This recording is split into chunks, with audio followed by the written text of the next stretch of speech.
The radical left's agendas are challenging American values, but conservatives like you haven't forgotten what this country was built on. My friends, the Heritage Foundation exists to make sure your voice is heard and to represent your values in the D.C. swamp. The Heritage Foundation stands for your values and won't give up the fight because they know you never will. Paid for by the Heritage Foundation. He's here.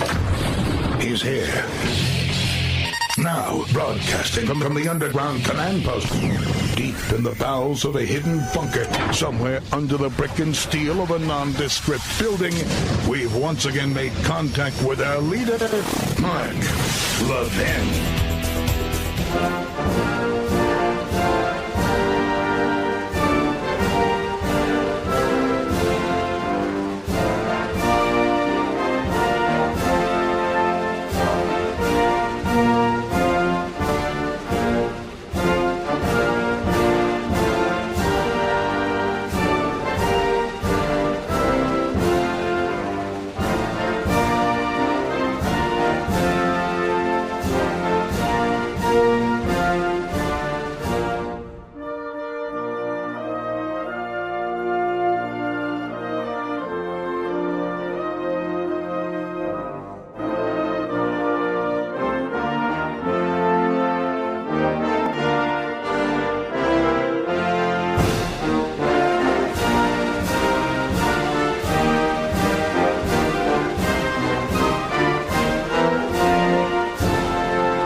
Mark Levin here. Our number, 877-381-3811, 877-381-3811. Well, we've never done this before. It is Governor's Night, Governor's Evening on the Mark Levin Show. Just turned out that way. We had 3 governors contacting us. We will have Governor Ron DeSantis on at 8:30 with his new Lieutenant Governor Jay Collins. That'll be fun. We're going to talk about redistricting and, among other things. In hour 2 at 7:20, we're going to have the governor of Texas, Governor Greg Abbott, on the program. I don't believe he's ever been. Well, maybe once before, years ago. Also a great governor. We're going to talk to him. By the way, the dork and the failure and the loser who is the governor of California destroyed the greatest state in the country, and it was. It simply was. That's the way it is. This guy, well, okay, I warned them, and now I'm going to change all the districts in California. The guy wants to be president in the worst way, and we will do everything we can to stop him, and we will expose him. In every respect, this guy is a horrible, horrible, not just governor, but person. I can't wait. I actually hope he's their nominee. That little dabble-do-ya stuff on his hair, that's not going to carry him through. And in about a half hour, less than a half hour, we were contacted by the governor of Alaska, which is where the big meeting's going to be taking place with the president and Putin. Governor Mike Dunleavy, we've had him on before. He's a good guy. So Dunleavy, Abbott, DeSantis. And in the meantime,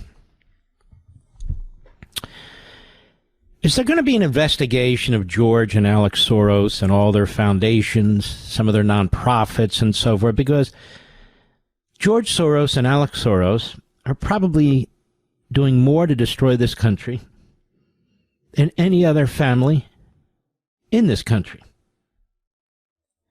They're spending the billions of dollars that they've earned from our society to try and destroy it.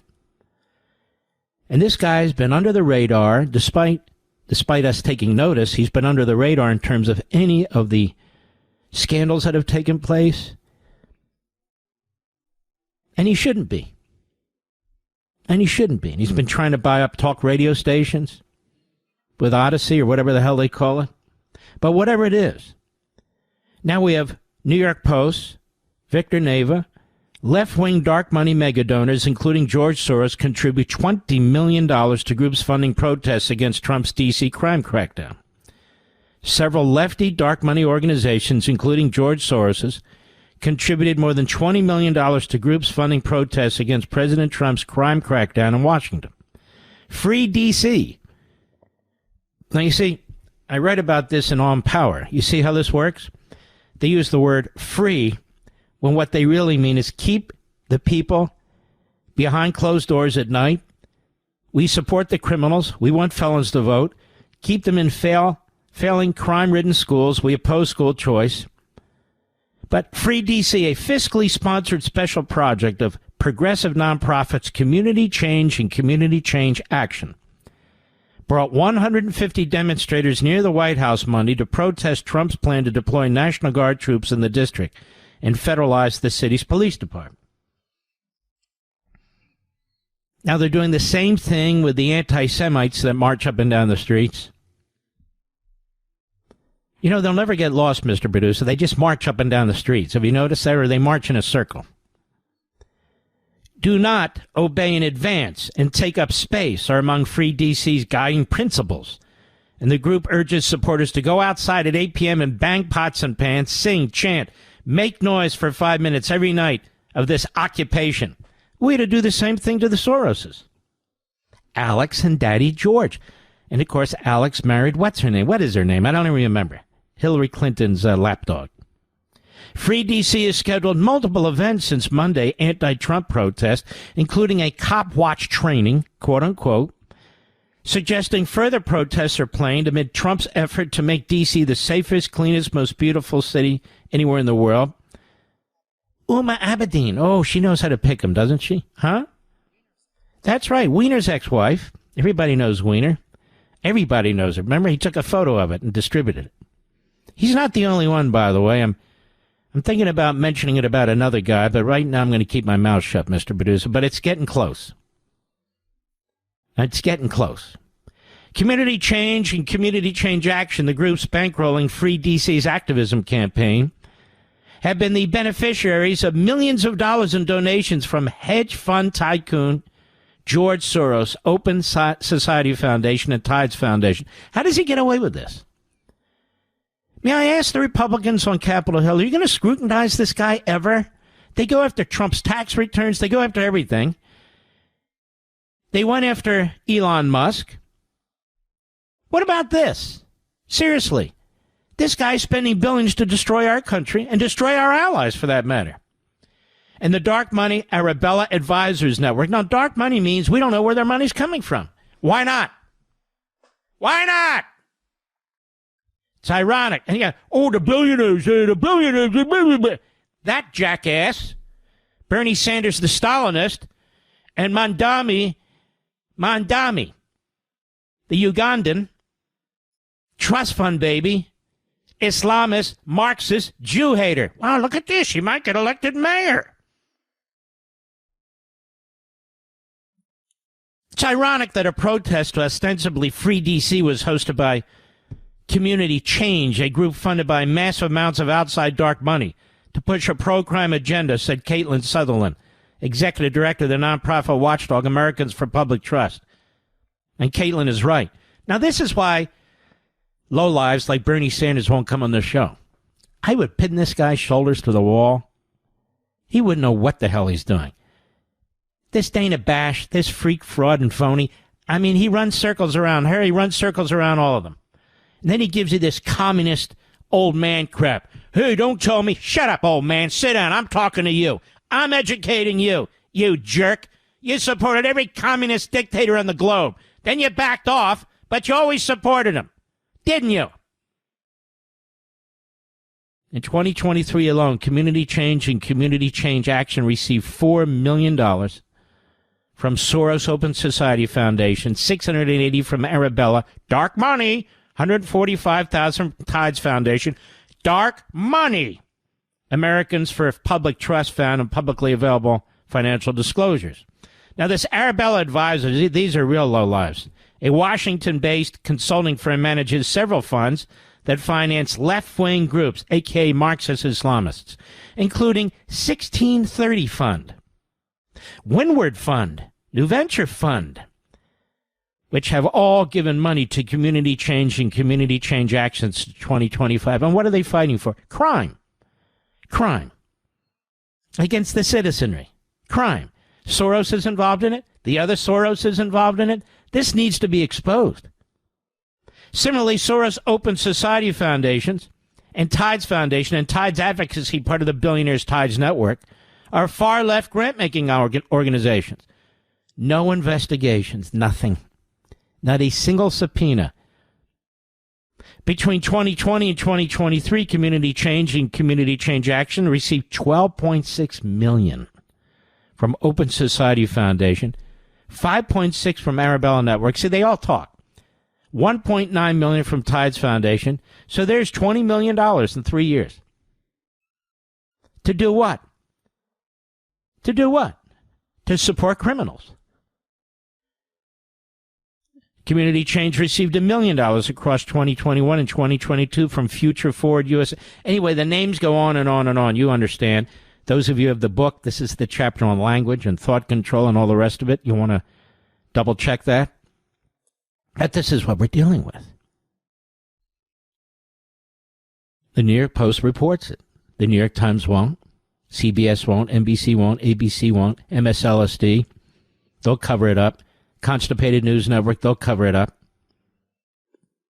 All this, billionaires, the billionaires, money, the billionaires, money, come on, yeah. Marxist bastard. I'll be right back. Mark Levin.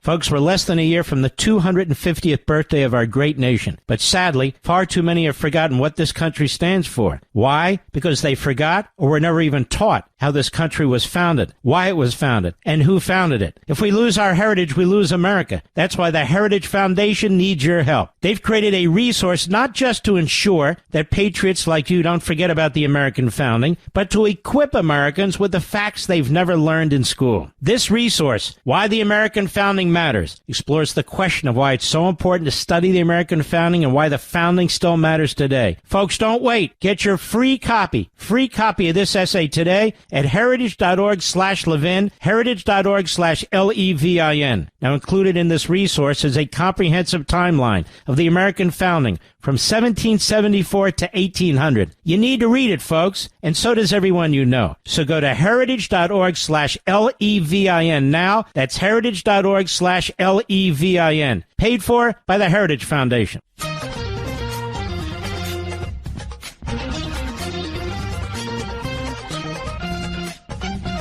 Well, I hope you folks in New York are ready to either starve to death or, take a drive over to New Jersey if you want to eat. But they have great delis in New Jersey. I got to be honest with you. Some of the best delis, some of the best bagels I get in New Jersey, all around Hohokus and Ridgewood.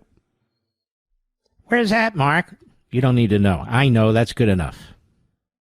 Some of the best diners, I might have to say. In fact, I will say. Oh, yes. But look at this, ladies and gentlemen, from National Review. City-backed Kansas City grocery store closes despite millions in taxpayer funding.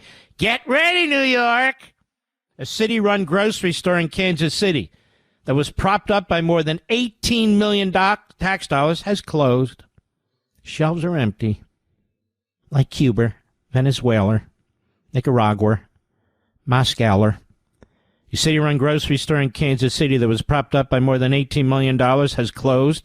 Sunfresh Market opened in 2018 in the city-owned Linwood Shopping Center. They have a whole shopping center.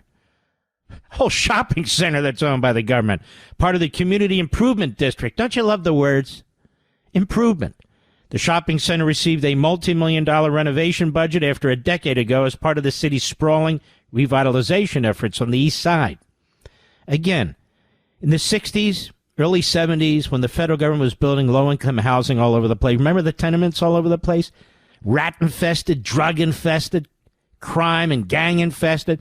And so then they knocked them down. That's what you have to look forward to with Mom Donnie, whose mentor is a Bernard Sanders, the Stalinist, who's never worked a day in his life. But after months of bare shelves, severe crime problems that Kansas City has spent additional money to curb, what one reporter described as a rancid odor, connected to improper drain maintenance, Sunfresh has shut its doors. Can you imagine that, Mr. Producer? Oh, my goodness. So terrible, I would say. Unfortunately, due to unforeseen circumstances, actually, they weren't unforeseen. It's government run. You'll starve to death. Beyond our control, we are no longer at this time able to serve the residents of this important community. A sign on the front door of Sunfresh said, local NPR affiliate KCUR reported, it has always been our dream and passion to provide quality products and services in a safe family environment. This time, unfortunately, we're unable to do that. Oh, yeah. What about next time? But, as these Marxist experiments fail one after another, we just have to keep trying them. Just try harder. For years, the city was happy to be a partner, Kansas City Mayor Quentin Lucas said. There's another loser. But there's always a limit to what we will invest as well. The failure of Sunfresh in Kansas City raises doubts about the feasibility of New York City Mayor candidate Zohran Mamdani's proposal to establish a $65 million network of city-funded grocery stores. You don't need Kansas City as an example. How about North Korea? How about Cuba? How about Venezuela? How about all of it? How about all of it? But let's go on, shall we? He wants a $65 million network of city-funded grocery stores. Now, who's going to work in these stores? Civil servants? Bureaucrats? Do they know anything about the food chain, let alone the supply chain? Exactly how is this going to work? Can I get Mr. Producer, would you contact the Mamdani campaign, which is always quick to get back to you, and would you ask them, we would like to see the blueprint on the city-run grocery stores. We would like to discuss them with our very substantial New York audience. I would like to go through this. I would like to know how they're going to provide for the fish, the chicken, the meat, the bread, the drinks, the prescriptions. I want to know all about this. Yes, yes. Well, waving off concerns that New York's food is expensive because of sales tax rates and high cost of labor, not because of grocery store profit margin. The typical grocery store in New York, or really anywhere in the, it's like a 1.5% margin. It's what it is. They got to sell a lot to make a profit. There's so many other ways to put your dollars to use. So this guy's going to destroy the food chain. That is the supply chain of food in New York City. And $65 million network of city-funded grocery stores, that's a drop in the bucket. That's nothing. No matter how you think about the idea, I don't think there should be room for reasonable policy experimentation in our cities and in our country where we actually test out our idea, he said on a podcast, did Mamdani. And if they work, they work. And if they don't, then the idea was wrong. Wow, what is he, Aristotle? Kansas City will look for potential operators to continue running the store. Sunfresh was operated by a nonprofit. Well, there's your problem, ladies and gentlemen. A nonprofit. Now, you can be a nonprofit in some areas of our culture, but not when it comes to food. No, people need to make a profit. The farmer, the trucker, the people who package the food, the people who put the food out, supply the food. All that stuff requires money. Profit. Profit's okay. In fact, Mamdani is a trust fund baby. Somehow, his Marxist punk father and his Marxist punk mother, way back in the days in Uganda, but later in the United States, they made a lot of money. I wonder what they worked for. Did they work for a nonprofit? I'll be right back.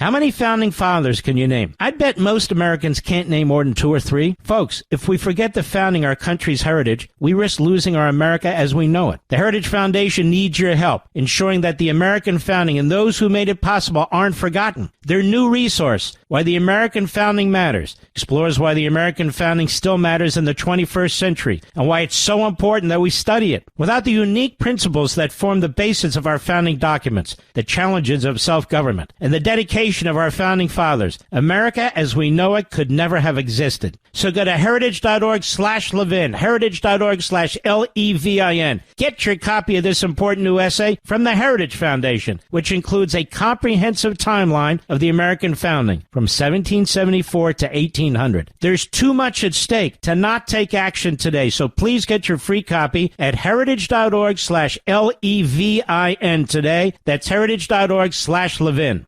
Mark Levin, the research arm of conservative media. Call in now, 877-381-3811. Governor Mike Dunleavy of Alaska, how are you, sir?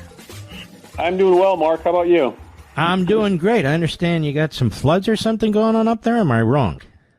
We have something going on up here all the time, Mark. We had a glacial outburst, a flood in Juneau. And it happens now on a yearly basis, unfortunately, but the damage was a lot less this year than we thought it would be, and so there's been some work on the river down there with barriers. But always something happening in Alaska, Mark, whether it's earthquakes, winds, fires, you name it. It's the last frontier. Well, speaking of which, you're having a big meeting there. I guess it's Friday, right? And Putin and the president. I remember reading where is it going to be? It's on the west end of Alaska, yeah? No, it's going to be in Anchorage. It's going to be at the military base. Military base, yeah. So it's a big state, Mark. But yes, Anchorage. I'm trying to act like I know it, Governor. Come on now. By the way, I think I told you before. I love these shows on Alaska where these guys, with the longest beards in the world, are just living off the grid there. Catching salmon. First of all, Governor, I have to be honest with you. I'm not big on salmon. So I wouldn't survive very well, I don't think, out there, even if I knew what the hell I was doing, which I don't. And, my people, I'm Jewish. We eat salmon all the time, and I'm going, hold on now. I don't know about that. But anyway, let me ask you this. You're going to have to really step up security and everything, aren't you? Yeah, and that's happening now. We've been working with the White House advance team since Saturday, several meetings. So being on the base makes it pretty secure. We're pretty confident there'll be no issues or incidents. And the president's been here several times. Folks don't realize that the president refuels at Anchorage at the military base when he goes to Asia. So we've had the opportunity over the years to go on Air Force One and have meetings with them. And President Trump is a big fan of Alaska, and so it's great to have him back here. Now let me ask you this: Seward's folly, they used to call this, right? When we bought, when we bought Alaska from the Russians, it was thought to be a real white elephant. Look what it turned out to be: a fantastic state, a beautiful state, incredible natural resources. And apparently that's still getting under Putin's skin, isn't it? At least he says it is. Well, I can understand that because, as you said, it is an amazing state, and I think it was a deal not just of the century, but I think the deal of the millennium. To be honest with you, is $7.2 million for a state of this size. I think we return that every other day in oil, just on oil, and so no, it's an incredible state, Mark. I've been up here since 1983. I originally came from Pennsylvania, but this state is amazing, and just honored to be the governor of this great state. Now that's very interesting. Where in Pennsylvania? I'm a Pennsylvanian originally. You probably never heard of this town, Mark, but it was called Scranton. I'm the other guy. Oh, you're the other Biden. I mean, you're the other guy. Very good. I'm the other guy. By the way, I've been to Scranton many times. People there want nothing to do with Biden. They don't remember Biden. The guy moved out of there. He was 5 years old. They moved to Wilmington. And he always talked about his roots in Scranton. And he only went back there, Governor, when he was running for office and so forth and so on. But so that's not really that long ago. Some 40-some years ago, you moved to Alaska. Now, I assume your parents moved and they brought you with them? No? No. I moved right out of college. My parents lived their entire life in Scranton. I've got a brother that's still in Scranton. It's a great little town. A lot of folks that come from Scranton. Yeah, it's a great place. So why did you do that? Why did you move to Alaska? Always wanted to. I always loved the outdoors, Mark, and Alaska was the ultimate outdoors. When I moved up here, I lived in rural Alaska for almost 20 years. My wife is an Eskimo lady from above the Arctic Circle. My kids were born up there. They to this day, my three daughters work at one of the largest lead zinc mines in the world, at Red Dog Mine as an engineer, buyer, logistics officer. And so loved Alaska, loved the outdoors, and I'd have to live 8 lifetimes, I think, to experience everything in Alaska. Have you been to Alaska, Mark? Have you No, been I up there? haven't, but I've seen a lot of pictures. We got to get you up in the summertime, and we'll get you something other than salmon, maybe halibut, cod, a few other things, okay? I do like that. As long as they're breaded, I could eat anything, as long as it's breaded. Now, Governor, you used the word Eskimo. I thought that was banned officially by the woke world, and you say you married an Eskimo. Now, Yes. don't we say Native Alaskan or something? What is the phrase, actually?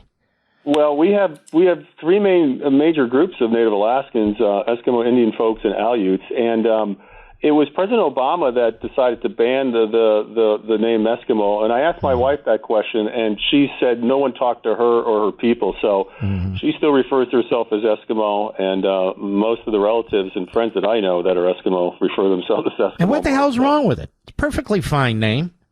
They had no problem with it. They just didn't understand why President Obama felt that he had to change the name. Now, I have to disagree with the president on one thing. We had Mount McKinley, and then Obama named it Denali, the great one. And then my caller started to call me Denali. And then I said that mountain was named after me. And then the president dared to rename it Mount McKinley. I mean, I'm offended by this, Governor. May I say? Well, maybe he wanted to reserve the name for you, Mark, the great one, Denali. Okay. But no, we, it's been called Denali and McKinley. Denali is one of our Native Alaskan, our Indian names for the mountain, and most people refer to it as Denali, McKinley, or just the mountain. I mean, it is. We oftentimes just say the mountain. You say that damn thing is standing in the way there. How the hell am I going to get around it? You ever do that?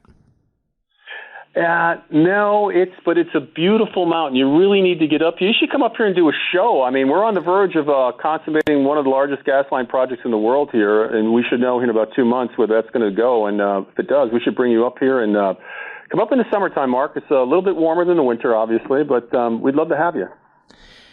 Now, you've invited me twice now, so I'm going to seriously talk to my wife about this. She's, she'll go anywhere. She loves it. Me, I basically stay in a little hovel. Let me ask you this, Governor.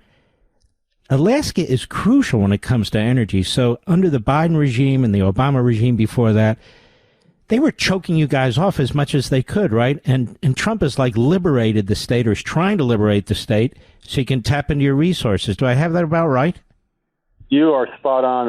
The Biden administration brutalized us with 70 actions, federal actions. We had more sanctions against us, Mark, than Venezuela and Iran did by our own government. Yeah. And absolutely, President Trump has freed us. President Trump, in my opinion, has been the greatest president in the history of Alaska. Absolutely, bar none. The greatest. And what he's done in the last 6 months, I mean, every day you wake up, right, it's something new. And Alaska's got its own executive order from the president. We were the only state mentioned in the State of the State on our gas line. I mean, the list goes on and on. There's an affinity for Alaska that the president has that's almost it's difficult to describe and why. But we love the president, and he has set us free in terms of resource development, and that's exactly what we're doing. And I don't want to put you on the spot, so let me ask you this. Would you ever consider running for the Senate? Boy, Mark, my best answer for that would be being governor is the most exciting job I could ever imagine having. And, never say never, Mark, but right now I'm focused on Alaska and working with this fantastic president to move Alaska and this country forward. So talk to me in a couple years, Mark. Mm-hmm. Do you ever see Sarah Palin up there? Do you guys ever speak? I'm just curious because it's such a damn big state, Yeah, last time I saw Governor Palin was actually at the rally in Madison Square Garden for Trump. That's saw her in one of the boxes, and we talked for a while. Like myself, she's traveling. She's in and out of the state. But I think she lives about 8 miles from me up in a little town called Wasilla. Mm-hmm. Yes. Isn't that amazing? It's a massive state, and you guys live 8 miles from each other? That's kind of interesting. Pretty much. Yeah. Pretty much, yeah. It's a beautiful place where we live. Is your legislature, I apologize, I didn't look it up, is it Republican, Democrat, split? What is it? All of the above, Mark. It is a combination of majority Republicans that have formed caucuses with the Democrats, unfortunately. And what? Yes. It's that could be another topic for another show, Mark. But we elect a majority of Republicans. Alaska's interesting. We're the only state in the country that has only voted once for a Democrat president. That was 64 for Johnson. Every election, we have voted red. There's no other state like us. Most of our statewide officials, whether it's Congress, senators, governor, usually are Republicans. Second Amendment state like no other. More retired veterans than any other place in the country per capita. I didn't know that. It's an incredible place. Libertarian overlay, so it's not red like some of our other, deep red, so like some of our other states. But nonetheless, it's been a bit of a challenge. But we're getting some things done up here, Mark, for the people of Alaska. And again, this Trump administration has just been absolutely phenomenal across the board for this great state. In other words, you have a lot of Rand Pauls up there. Is that what you're trying to tell me, Governor? Yeah, it's Rand Paulish to some degree. But again, we love our military, we love our police, we love our resource development, we love the Second Amendment. But there's the people through an initiative voted to legalize marijuana, and the legislature sometimes has its own ideas on how it should form itself up when it gets elected. No, it's a beautiful state. And it reminds me of America like 100 years ago and so forth. I'm not saying there isn't technology and advancement. There's a lot of it. But it's such a big state, and it's real frontier land. I mean, I think, quite frankly, of Montana and Wyoming in that respect, too. But Alaska's it's just different. You know, Governor, you're a lot of fun, and you've got a lot of substance. It is fun to have you on. We got to do this again. I much appreciate you, my friend. Any topic, Mark, and thanks for what you're doing. We listen to you a lot, and even up here in the great state of Alaska. So come on up and visit us. We'll take care of you. I may well do that, the wife and I. God bless you, Governor. Yes. Thanks for All right. spending a little time with us. Pretty cool guy, don't you think, Mr. Producer? What the hell am I going to do in Alaska? I don't fish. I don't want to deal with the grizzly bears and the mountain lion. Yeah, I'm not a man of nature. I've explained this before, have I not, Mr. Producer? Like Florida. Florida is like Australia when it comes to bugs and stuff. They're like 5 times the size of bugs in Virginia or Pennsylvania. It's like, oh, man, is that a cockroach? Oh, my God. Or is it a rat? it's...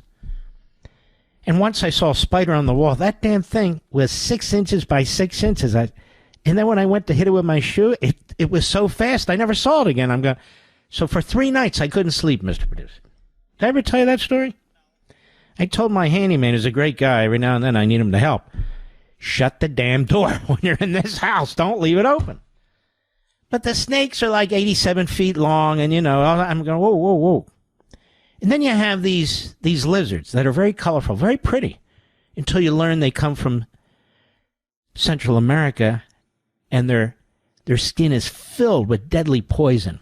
And from time to time, like a dog will bite one, and they will literally foam in the mouth and die in 90 seconds. It's horrible. Horrible. And then you find these cat paws in the sand in your backyard. In the morning, you go out there, hey, let's take a walk on the beach. And you go, whoa, what the hell is that? No, it's not that bad. I'm just kidding. But there are big things there. And so when you go to Alaska, I mean, if you're not a person of the wild, and I'm not, my idea of nature is, we have a home on the Potomac, is looking out the window at nature. I like to do that. I like to look out the window because they're out there and I'm in here. Get my drift, Mr. Producer? It's like the ocean. The funny thing about the Atlantic Ocean on the New Jersey side, we used to spend our summers in Atlantic City and Ventnor. That ocean. I never saw any sharks. Those sharks, they go up to, they like Massachusetts. They like liberals, these sharks. I don't know what they see, but apparently they're very tasty. And then south, in Florida, we have lots of sharks. I don't know what the hell's going on down there. I think they're escaping from from the south. But nonetheless, there they are. But when we would go in the ocean, in Atlantic City and Ventnor, Margate, those areas, never any sharks. Never any sharks. But as a matter of survival, you know what I do when I go in the ocean, which is not that often, Mr. Producer? I make sure that there's a bunch of people around me. You understand my point? So they're the chum and I'm not. I'll be right back. Mark Levin.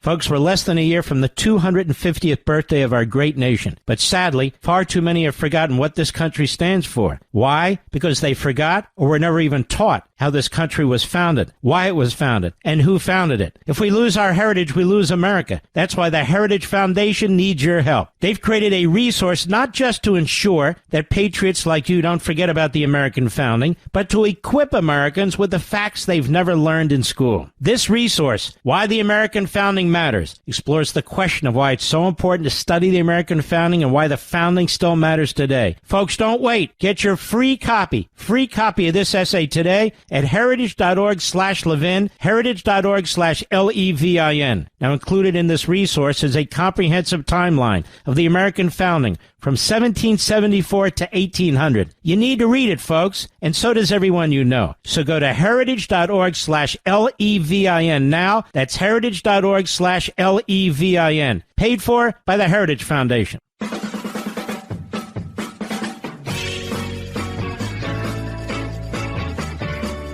You should hear Mr. Producer during the breaks. He'd rather not, I think. I want to talk about something deeply personal to me and so many of you. It's the Holy Land. It wasn't until I was 60 years old that I went to the Holy Land. I went to Jerusalem. I went to the city of David, which is actually older than Jerusalem. It's right at the foot of Jerusalem. I walked where the Jews walked thousands and thousands of years ago.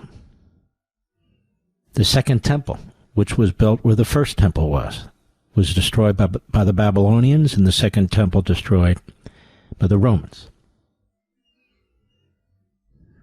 I walked the path, or at least part of it, that's written about in the Bible. They've now uncovered a pool. The pool where people would go, where they would cleanse themselves, where they would receive prayers. You Christian folks may have heard that that's the pool that Jesus would go to and undertake godly acts that were quite remarkable, been written about in the New Testament. You can touch the walls, you can touch the ground. It's really incredible. And you see, it really does exist. It really does exist. The Bible lives. That's the birthplace of Judaism. The birthplace of Judaism is in a little town called Shiloh. Judea and Samaria. Shiloh. It's still there. Where the tribes came together. Where Samuel was given directives by God Almighty. And there it is. It's right there, where the tabernacle was. A small location. The Palestinians claim that as theirs, as part of the West Bank. The Palestinians claim the city of David as theirs, named after King David. The Palestinians claim Jerusalem as theirs, where the first temple and then the second temple were built thousands and thousands of years ago. The Palestinians claim the city of Hebron as theirs, where most of the patriarchs are buried, including Abraham. And I can go on and on.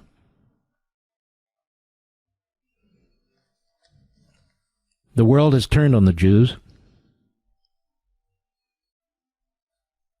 Many people in our own country have turned on the Jews. All they want to do is live and be left alone by an area of the world that now has almost all Muslims. It's the home of Judaism and Christianity, Jerusalem. That's where they were born, right there. That's the history. Period.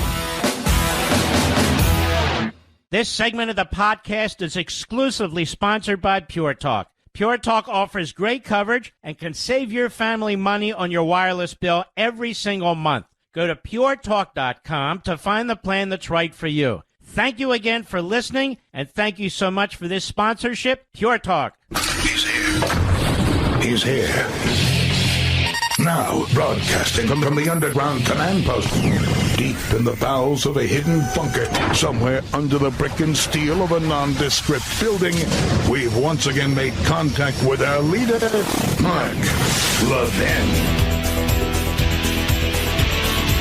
Hello, America. Mark Levin here. Hello.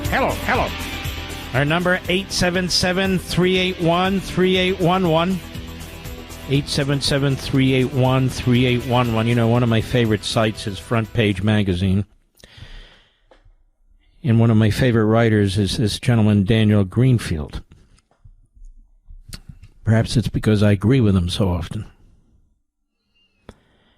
It's a very interesting piece at Front Page. It's frontpagemag.com.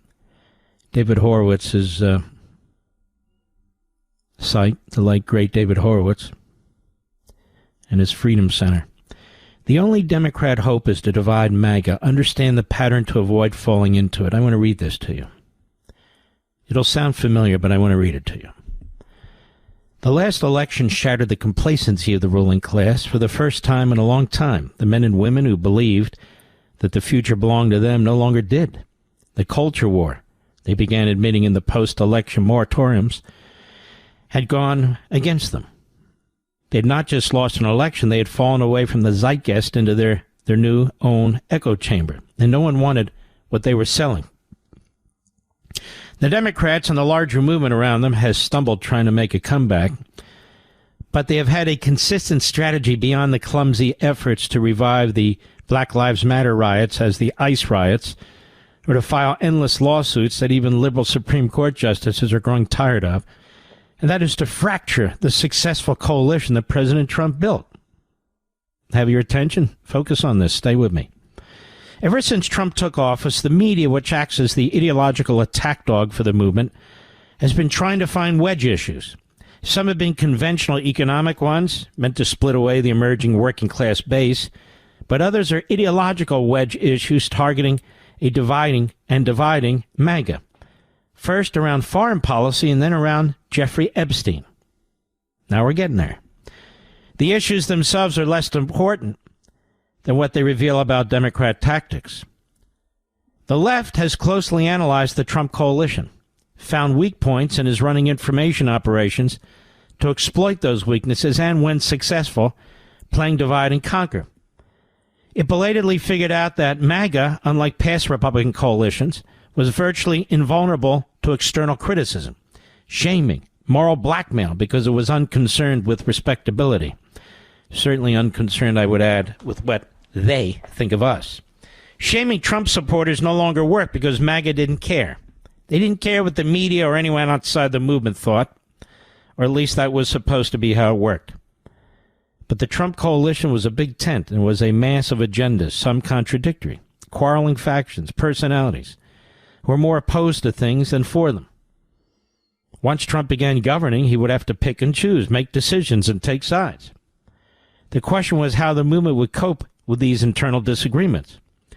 Early on, it became obvious that the leak problem that had pervaded the first Trump administration was far from gone. The media enjoyed no shortage of leaks, many of them coming from a Koch libertarian faction that had tried to seize control over foreign policy and has spent months trying to drive out Secretary of Defense Hegseth after he fired the leakers.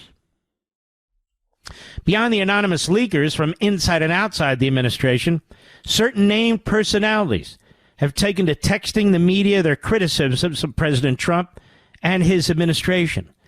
These figures want the mantle of MAGA, even as they aid Politico and the New York Times in attacking the administration. Rather than elevating themselves by aiding the media, they're demonstrating their untrustworthiness to be leading figures in the movement. Still, all of this was small potatoes until a small group of leftists, libertarians, and far-righters began vocally claiming that there was a split among MAGA on Israel and Iran. Polls pretty clearly showed that there was no split. But as long as the media could keep on quoting influencers like Tucker Carlson and a handful of more obscure figures, along with leftists like Joe Rogan, who had briefly glommed onto MAGA, they could manufacture stories about a split. Epstein was more damaging because it was and is a legitimate split, he writes. The sense of anger and betrayal is real. While it's misdirected at Trump, it damaged the movement, sabotaged the legislative agenda, and depending on the electoral outcome going forward, that may make the difference between national survival and national destruction. I might add there, no way. The polls show now that really nobody gives a damn, especially MAGA, and Trump has a 90% Republican support level. So on this, I disagree. And it was also the first time that the losers of 2024 felt like they had won a culture war victory and had a pathway forward. Democrats, including those who had previously shown no interest in the Epstein saga, embraced it because for the first time they had hit a vulnerable point. They keep calling for the release of the Epstein files, not because they have any concern about Epstein's victims, because they care about what's in the files or because they even know anything about the subject, but because it's first line of attack that legitimately hurt President Trump. Again, maybe initially, but not now. But his point is an important point. He says, and it hurt Trump by splitting the MAGA movement. That is the large objective here. This is the larger point in the story, too. And it is important to be aware that strategy in play. Because while some of the concerns and debates on various issues are legitimate, some are being advanced by paid influencers and operatives, along with bot armies, to split the movement. You want to see bot armies? Go to my comment section, right, Mr. Producer? You can see the dripping Jew hatred and anti-Semitism coming out of Iran, coming out of Russia, coming out of communist China, and so forth and so on. The leftist strategy contains an enormous admission. And the admission is that they have no way forward as a national movement except by splitting the MAGA movement. It's not a competition, but a zero-sum game in which the left does not have enough room to grow because its message has become fundamentally alienating to even sections of its base. Good points. But at the same time, some of the same forces that helped build MAGA threaten its long-term survival. The movement embraced controversy and shock tactics, but some influencers, I hate that name, but we use it because you know who they are, we're not using shock tactics to achieve something bigger, but to get attention by being contrarian, stirring up controversy, hurling accusations, sabotaging everything is all they ever do. Some of those who went MAGA because it was shocking are turning against MAGA because it's the next shocking phase in their attempt to stay relevant. Others saw MAGA as one-time chance to build their own brand and are splitting off in hopes of building their own movements. It's another reason why third parties don't work. Once you splinter, new splinter groups keep forming and there's no longer a good argument against them. MAGA naturally attracts individualists, and many of them resist larger agendas. But the only way Trump can succeed is if he's given elbow room to pursue a larger agenda. Previous conservative movements resolved conflicts through inaction and so got nothing done. President Trump leads MAGA. What he wants to do, right or wrong, becomes the strategy. And he's the reason that things are actually getting done.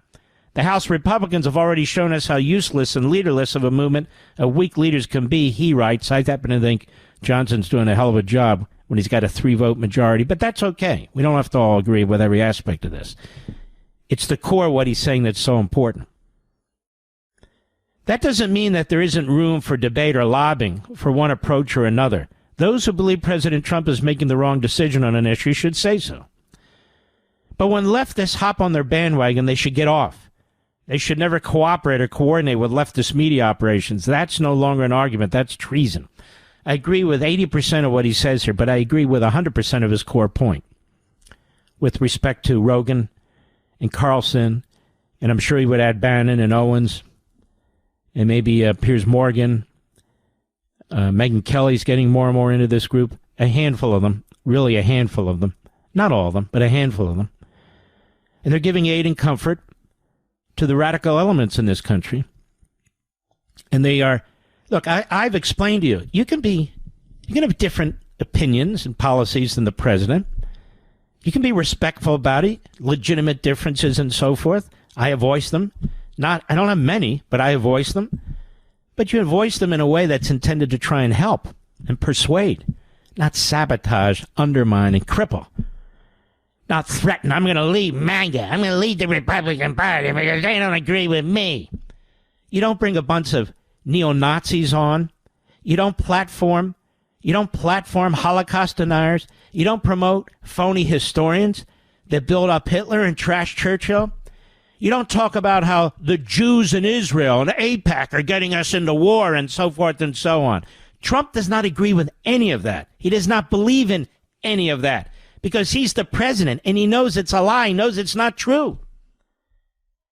And if you really believe in America first, you sound like you believe in America last. And that's what this gentleman is talking about. Daniel Greenfield at Front Page, which was founded by David Horowitz. And he's right. He's 100% correct. And I will sit here and I will fight this and I will fight it and I will fight it. Because these people are paper tigers. When we return, scheduled, the governor of Texas. We'll be right back. Mark Levin.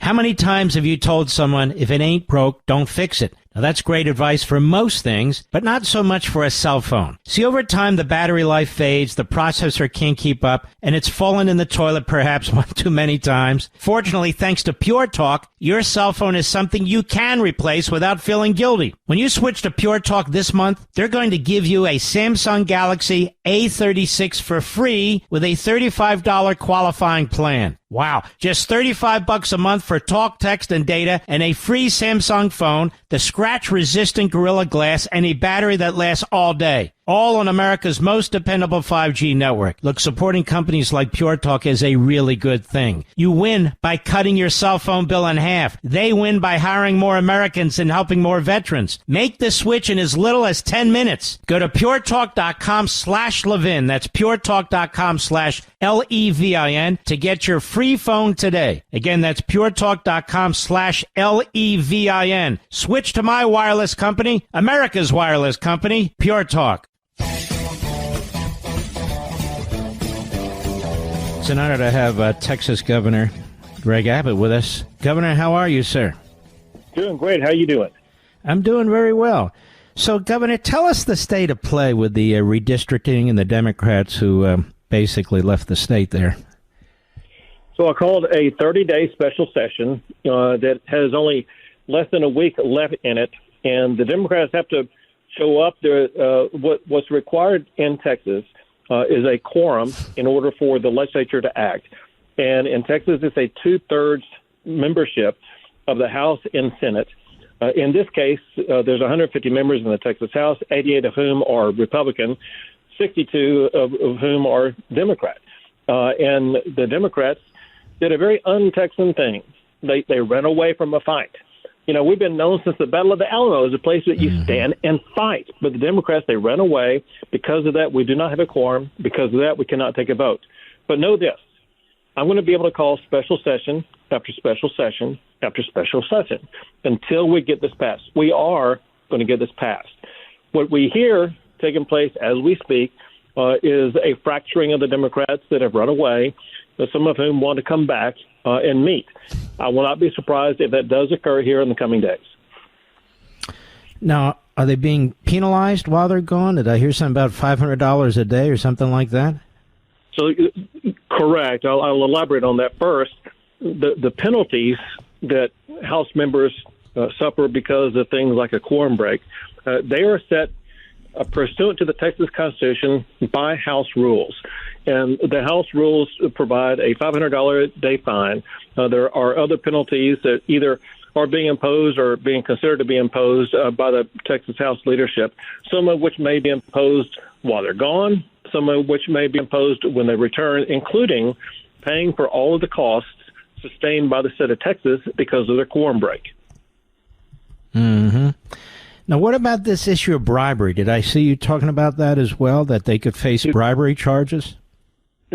You did. Let me explain that. This comes from Beto O'Rourke as well as some others.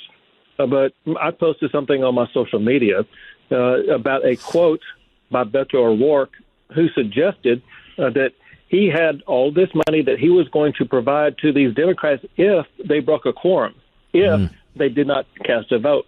Under Texas law, to pay a legislator to either take a vote or to not take a vote, I think that would constitute bribery. And as a result, there's investigation by the Texas Attorney General into Beto O'Rourke and these potential bribery charges. He's not the brightest guy in the world, is he? I mean, he's got a real foul mouth. He's running around using the F-bomb all the time. What, does he want to run for office again or something? Well, so as you may recall, he ran against Ted Cruz, lost by a few percentage points, and then 2 years ago he ran against me and lost by double digits. And so he's on a losing streak right now. Now, we have this guy Newsom in California who's getting weirder by the minute. And this guy wants to be the presidential nominee for the Democrat Party. They have 52 seats out there, 43 of which are Democrat, 9 of which are Republican. The Republicans represent, Trump got about 40% of the vote out there, and they got 17% of the seats.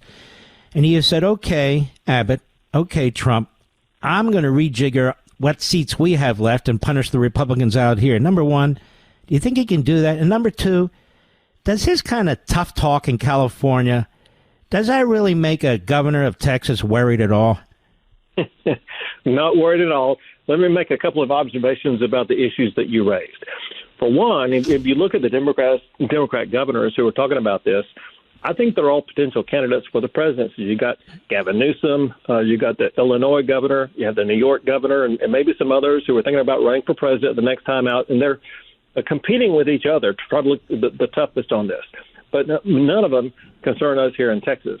Among other things, we know several things about California. One, they have a constitutional provision that would require the Constitution to be amended for them to even be able to try to do this in California.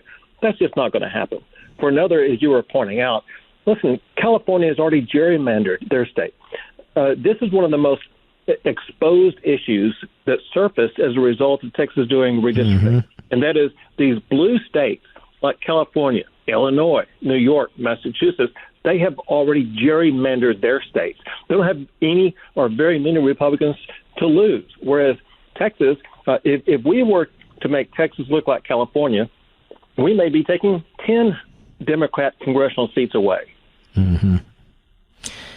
And Governor DeSantis is saying, okay, California, you pull that, we'll jump in too, and maybe we'll take a little look at our districts here in Florida. You know, we'll team up kind of with Texas, and we can do this too. What do you think of that?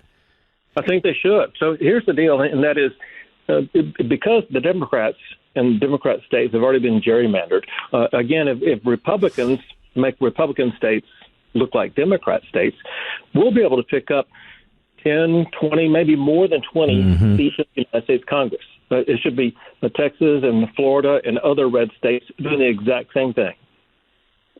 And, of course, the census kind of screwed over the Republicans early on, lost anywhere from, and I've calculated this myself, and I've talked about it, 5, perhaps up to 10 seats because, quote, unquote, they got the mathematics wrong. What do you think of that? I mean, Texas was supposed to have another seat or two. You're exactly right. So they got the census wrong that cost a Texas district. Rhode Island kept a district. And it's just insane. But when a new census is done, two things are going to happen. One is just under the numbers that were used in 2020, Texas should have gained an additional seat, and California should have lost an additional seat. But there is an ongoing process of reapportionment taking place, and that's all of the people fleeing these leftist states. They're fleeing California, they're fleeing Illinois, they're fleeing New York. The point is, the next time we do a census, you're going to find all of the red states have been overpopulated by an extraordinary number. And what that's going to mean is the red states are going to pick up even more congressional districts, even more electoral college votes. And the blue states are going to be shedding those districts and shedding those electoral college votes. And this whole idea of battleground states, I also looked at this. I'm sure you have. And, Governor, we'd like to hold you over. You're just you're a font of information here. It's very, very important. when you look at it, if the new census is accurate, some of these swing states aren't going to be swing states anymore because, as you're pointing out, some of these red states are going to really be muscled up with more congressional and electoral college numbers. We'll get into that. We'll be right back. How many times have you told someone, if it ain't broke, don't fix it? Now, that's great advice for most things, but not so much for a cell phone. See, over time, the battery life fades, the processor can't keep up, and it's fallen in the toilet perhaps one too many times. Fortunately, thanks to Pure Talk, your cell phone is something you can replace without feeling guilty. When you switch to Pure Talk this month, they're going to give you a Samsung Galaxy A36 for free with a $35 qualifying plan. Wow, just $35 a month for talk, text, and data, and a free Samsung phone, the scratch-resistant Gorilla Glass, and a battery that lasts all day. All on America's most dependable 5G network. Look, supporting companies like Pure Talk is a really good thing. You win by cutting your cell phone bill in half. They win by hiring more Americans and helping more veterans. Make the switch in as little as 10 minutes. Go to puretalk.com/Levin. That's puretalk.com/LEVIN to get your free phone today. Again, that's puretalk.com/LEVIN. Switch to my wireless company, America's wireless company, Pure Talk.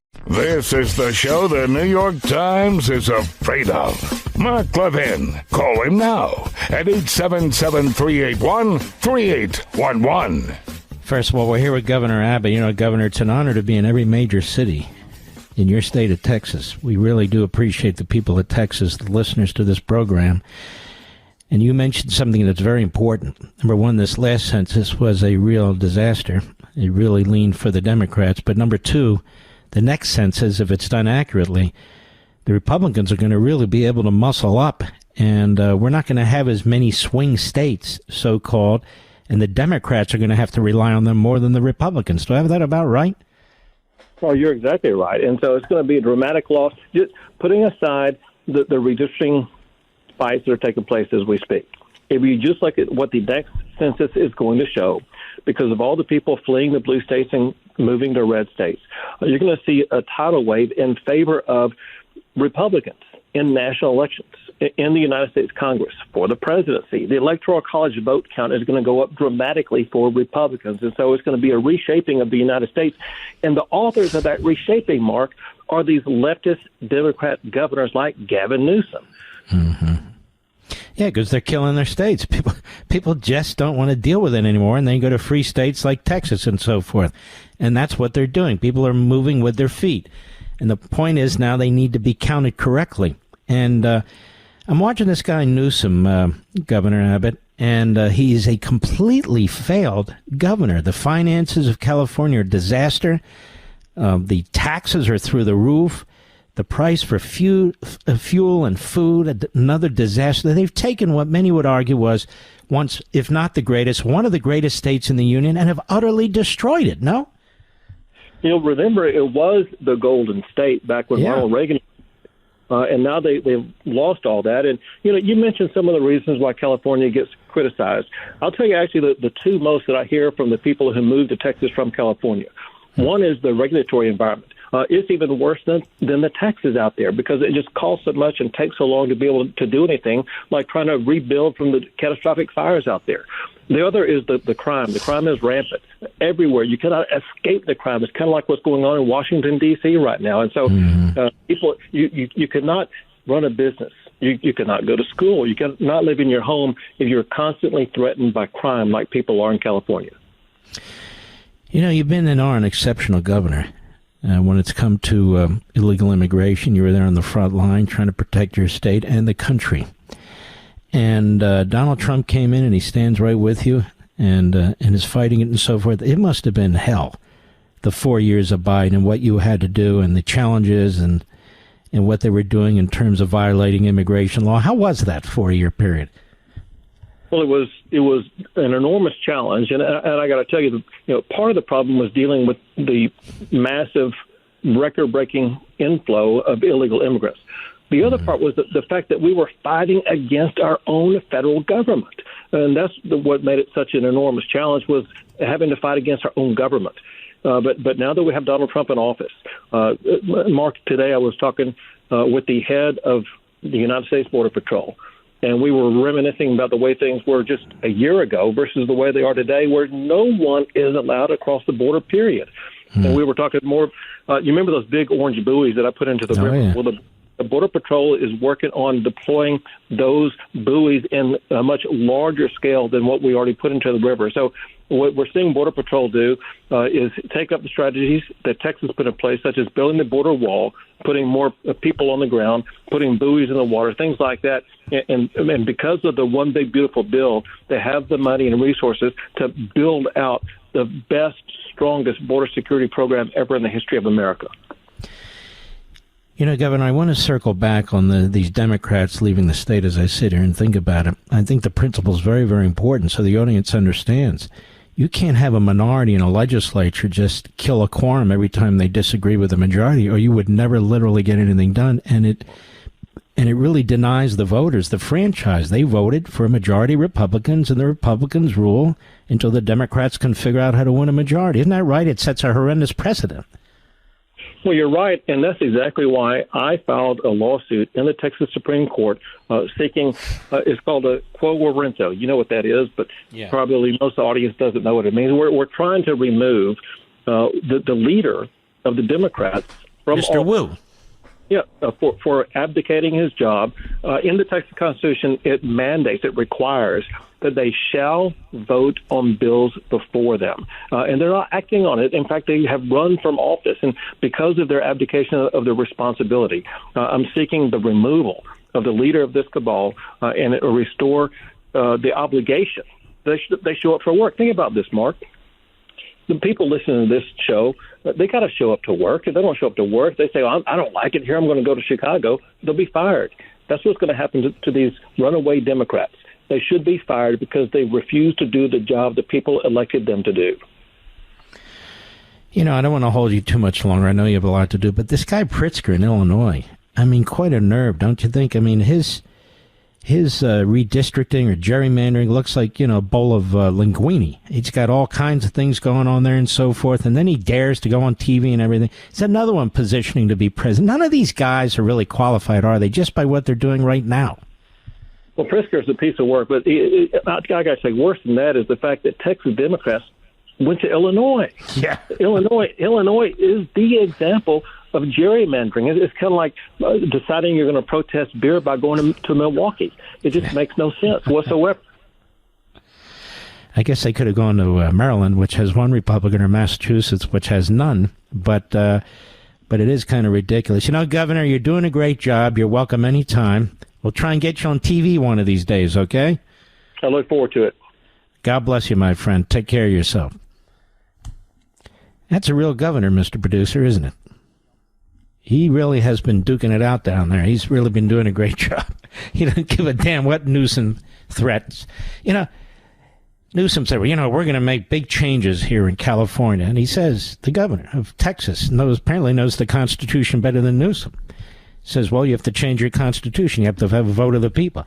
You watch, they're going to try something. And then our great governor from Florida, DeSantis, he says, we need to take another look here. And I'm going to ask him about that in the third hour, too. So this is here's the positive thing you can get out of this. Number one, we have governors who are fighting. Number two, they're saying, the Democrats have done this. Now we're going to do it. And the president also has been behind this, pushing for this.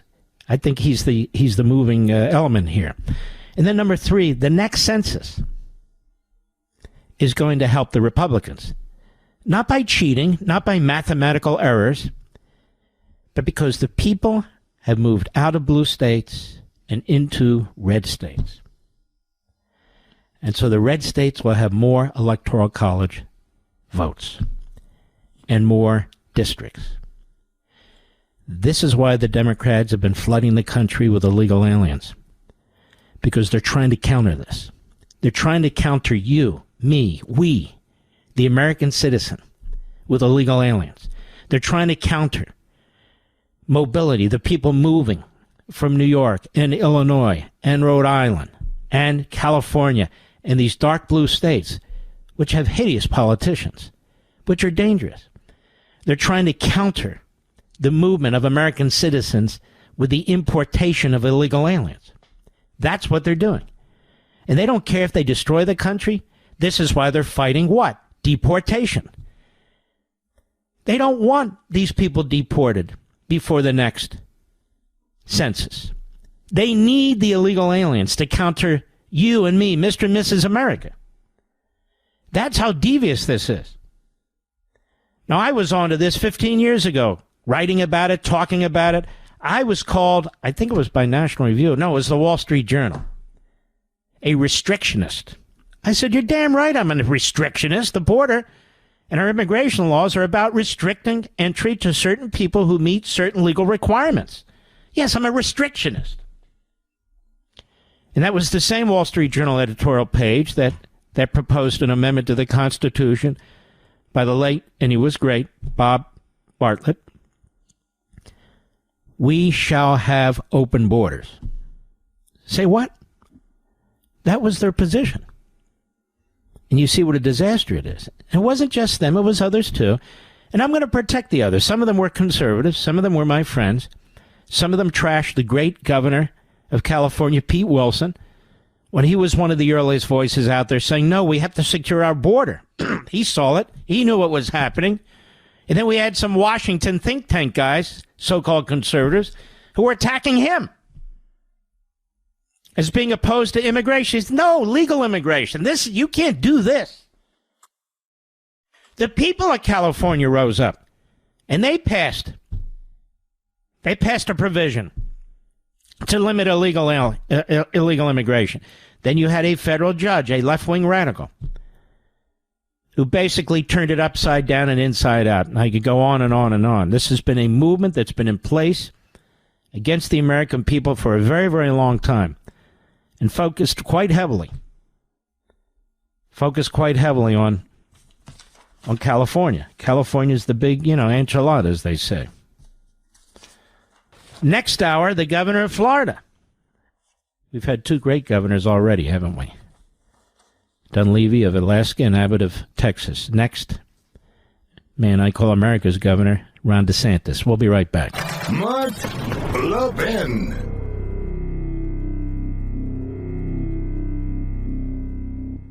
How many times have you told someone, if it ain't broke, don't fix it? Now, that's great advice for most things, but not so much for a cell phone. See, over time, the battery life fades, the processor can't keep up, and it's fallen in the toilet perhaps one too many times. Fortunately, thanks to Pure Talk, your cell phone is something you can replace without feeling guilty. When you switch to Pure Talk this month, they're going to give you a Samsung Galaxy A36 for free with a $35 qualifying plan. Wow, just $35 a month for talk, text, and data, and a free Samsung phone, the scratch-resistant Gorilla Glass, and a battery that lasts all day. All on America's most dependable 5G network. Look, supporting companies like Pure Talk is a really good thing. You win by cutting your cell phone bill in half. They win by hiring more Americans and helping more veterans. Make the switch in as little as 10 minutes. Go to puretalk.com/Levin. That's puretalk.com/LEVIN to get your free phone today. Again, that's puretalk.com/LEVIN. Switch to my wireless company, America's wireless company, Pure Talk. Over at National Review, Neil Freeman. Neil Freeman used to work at National Review with Bill Buckley. He's an old friend of mine. When I first came to Washington, D.C. in the Reagan administration, and I walked into this building of an agency that we eliminated called Action, he was there. He wasn't there because he needed it. He didn't need it. He was there because he was helping the president. And he's written this. The hard reality is that anti-Semitism is, and he's not Jewish, is everywhere now. And the obligation falls to us, meaning the country's leading journal of conservative opinion, to confront it. He said, I used to joke with my friend Irving Kristol about his friends at the Anti-Defamation League, who profess to see anti-Semitism everywhere, even among baseball fans, who for dark and unspoken reasons chose to root for the Red Sox over the Yankees. A National Review editor from those days, who might prefer to remain nameless, once deadpanned to all hands meeting that, projecting the Anti-Defamation League's numbers, within just 3 years, 127% of American adults would be reported as committed anti-Semites. Even the Jews in the room laughed. It's been a long, hot summer. 2 months ago, My next-door neighbor needed a new roof on his otherwise elegant Florida home. The sun here beats the tar out of the shingles, and the roof must be replaced every 10 years or so. He hired a motley crew. In an old-school journo style, I wandered over to chat them up over the lunch breaks. There are no oppressed people, roofers. Spend a few summer days on a roof here, and you'll begin to look and probably to feel like a strip of bacon very recently fried. Roofers, in the manner of oppressed peoples everywhere, need someone to blame for the living hell their lives have become. And they've settled on the rich guys who live in air-conditioned splendor beneath expensive new roofs. These guys tend to be lawyers, developers, traders, crypto bros, Jews. And they're the ones to blame, the Jews. Last month I attended a mini reunion with the L friends. My aging classmates may be a bit fuzzy on what they had for lunch yesterday, but they remember with clarity the mad meteoractic dash through which we all had churned those many years ago. To a man across the spectrum from the hard left to, well, me, we were disgusted by reports from campus that Jewish students had been harassed for being Jewish. That's not the place we knew and loved. I should also note that there is a general sense of relief that under the new president, Yale seems to be losing the competition with Harvard and Columbia for that distinction. The wheel has turned almost 180 degrees. In our time on campus, there was the occasional outburst of country club anti-Semitism. But on issues larger than the question of how keen Oliver Farnsworth IV was to play golf with Jews, the Ivy League had been a bastion of anti-Semitism. Week before last, I zoomed in with a heavily credentialed group of national security experts, and he goes on, these different groups he meets. How so many of them, well, they blame the Jews. And he says, National Review, conservatives everywhere.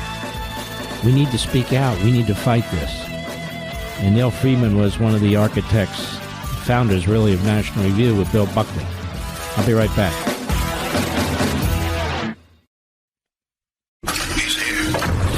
He's here. Now, broadcasting from the underground command post, deep in the bowels of a hidden bunker, somewhere under the brick and steel of a nondescript building, we've once again made contact with our leader, Mark Levin. Hello, America. Mark Levin here. Our number, 877-381-3811, 877-381-3811. You're not going to believe what happened in Toronto, Canada. Canada has, like Australia, led by leftists, it's turned into a hotbed of pro-Hamas anti-Semitism. You see it happening in Australia and New Zealand. You see it happening throughout Europe. You see it happening in our major cities. Now, if you're backing Hamas, even though they claim they don't, but if you do, and they do, then you hate your own country if you're a Western country. You hate your own country. There's no way around it. I want to read something to you. And this is from the Times of Israel. Toronto Film Festival nixes October 7 document screening, a documentary, cites Hamas ownership of the massacre clips. Did you see this, Mr. Producer? So these terrorist murderers and rapists and torturers, they have the video. And they're distributing it all over the world, and they have these cameras mounted on their hats and so forth, and they're videoing all these things. And so there is a documentary put together, organizers and filmmakers, to show this in Canada, in Toronto. And they say no, because of the legal rights. The Toronto International Film Festival announced this week it had canceled its invitation to screen a documentary about October 7th. Hamas's attacks, due to ostensible copyright concerns, stemming from the fact that the filmmakers did not receive permission from the Hamas terrorists whose clips are featured in the film. Now, my wife is here. She's an expert on trademarks and copyrights, among other things. Julie, so honey, what do copyrights have to do with this? Nothing, right? Well, typically when somebody films something, they have the copyright rights in what they've created. But in this instance, first of all, this footage has been everywhere, so now it's in the public domain. Second of all, this concept that you are going to accord legal rights to terrorist group, this is just an excuse for the festival that clearly is, shall we say, empathetic to the Hamasian terrorists. But we're not talking about a book here. We're not talking about anything like that, a photograph. We're talking about these people shooting videos of slaughtering other human beings. Copyrights don't even kick in. Copyrights don't even make sense. So I just wanted to point that out. Thank you, honey. You're so welcome. Okay, anytime. You got it. The festival was set to show The Road Between Us, The Ultimate Rescue, which tells the story of Major General Noam T-Bone, who set out to save his son, journalist Emar T-Bone, and his son's family as they were attacked by Hamas-led terrorists at their home in the kibbutz Nahal Oz. The film was created by Canadian filmmaker Barry Average. Now, the movie features footage taken from the cameras of terrorists who filmed their atrocities as they marauded through Israeli communities. Over a quarter of Nahal Oz's 400 residents were murdered or taken hostage that day. Can you imagine? News of the movie's disinvitation was first published in Deadline, which said the TIFF pulled the screening due to fear of anti-Israel protesters disrupting the festival, as well as the copyright issue. Sources close to the film's production said the festival's claimed reason for the cancellation was that the filmmakers had not received explicit permission to use the videos of the Hamas operatives during the attack, with the festival fearing a potential lawsuit from Hamas. Now, you can tell this is all crap. Speaking to Channel 12, the producer, Talia Harris-Ram, confirmed this, dryly calling the decision a bit of a joke. The topic of creators' rights is something I work with regularly, she said. There's no legal problem with showing these clips, which were already streamed live on October 7. From an intellectual property standpoint, they are clearly in the public domain, as my wife Julie just said. Now, Harris-Ram said the festival's decision was frustrating, but not completely unforeseeable. Let's just say when I bought my ticket to Toronto, I made sure it could be canceled, she said. I knew something like this could happen. In other words, folks, they don't want to show the film because of the Islamists and the other anti-Semites in Toronto, which is loaded with these people, as is the country of Canada, because of their immigration policies and more. The purpose of the requested conditions was to protect TIFF from legal implications and to allow TIFF to manage and mitigate anticipated and known risks around the screening of a film about highly sensitive subject matter, including potential threat of significant disruption, said the organization. After the announcement, the filmmakers told Deadline we're shocked and saddened that a venerable film festival has defied its mission and censored its own programming by refusing this film. Ultimately, film is an art form that stimulates debate from every perspective that can both entertain us and make us very uncomfortable. A film festival lays out the fest, and the audience decides what they will or won't see. We're not political filmmakers, nor are we activists. We're storytellers. We remain defiant. We will release the film. We will invite audiences, broadcasters, streamers to make up their own mind once they've seen it. Now, according to the report, the filmmakers were asked by the festival to make several editorial changes, including to the film's title, and get legal clearance to use footage filmed and live streamed by the Hamas terrorists. They actually had to get Hamas's clearance, Mr. Producer. You believe that?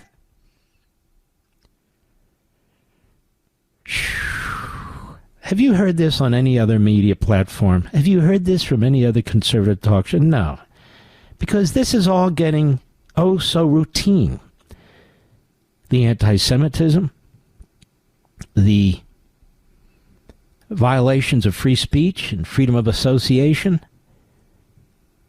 According to reports in Deadline, TIFF's lawyers contacted the film's producers on August 6th asking to see evidence of the legal indemnification.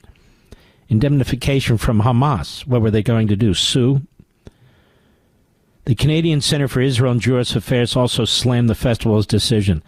They said it's inconceivable that TIFF allows a small group of extremists. See, what happened there is people threatened the film festival, the Islamists and the anti-Semites, so the film won't be shown. That's what happened. They came up with this cockamamie copyright issue. Can you imagine? A copyright issue. Pretty sick. In fact, very sick. I don't even know what to say anymore about this stuff. I really don't. It's so revolting. Our friends at National Review here, Jim Garrity. On the menu today, we can debate the actions of the Israeli government, but most of the people who are angriest about Israel and contend is perpetuating a policy of genocide and deliberate starvation never spend a moment's thought on other, much larger cases of starvation and genocide, as I've talked about, because they are occurring far away to a group of people that doesn't get much news coverage in the West. Sadly, if the man-made suffering of far-off people can't be used to advance the worldview of progressives, it just doesn't interest the media environments of the U.S. and other Western countries. Very well put. While I was gallivanting through Spain, Russian television hosted Bogdan Bezpalko. He works for Vladimir Putin on the Russian Federation Council for Interethnic Relations. He's a piece of work, although I must admit that work was not the first four-letter word that came to my mind when I wrote that sentence. And they play a video of this guy. What do we want? He said, we want Ukraine as a state to cease to exist, for its military potential to be completely destroyed. That political class that has always turned the Ukrainian state into an anti-Russia, that is too to disappear. That these people leave, so softly put, somewhere in immigration or somewhere else far away. But in any case, so that it would never be possible to create another anti-Russia from Ukraine in the coming decades and centuries. This is our goal. Based on this, we must make our plans to carry out military construction to expand as recently signed in order the Russian president, our armed forces, to create our bridges and a special power to break through the front, and you go on and on and on. It's amazing how often you'll hear people in the U.S. insisting they see no empire building going on in Russia's ambitions, while Moscow's officials go on Russia's state TV, declare the goal of destroying the independent Ukrainian state, casually talking about nuking Finland and Germany and Italy, carving up the globe again like it's the start of the Cold War. Outside of a few of us who pay close attention to the Russian invasion of Ukraine, the world didn't notice Bezpalko making these bonkers threats against Ukraine in the West. If the rest of the world noticed, most of it would have yawned. Most people would shrug it off as the usual saber rattling of the Russian state TV. The Russian airways are always full of regime propagandists, frothing at the mouth, demonizing Ukraine, pledging to vanquish anyone who dares stand in the way of the regime. Russian state TV. Their hosts threaten nuclear tsunamis, pledge to conquer Berlin, Bonn, and Paris, predict that Trump's cabinet will quickly dismantle America brick by brick, and so on. And he goes on. And yet the Israeli government, he explains, look how they're talked about, look how they're treated. I'll be right back. Mark Levin.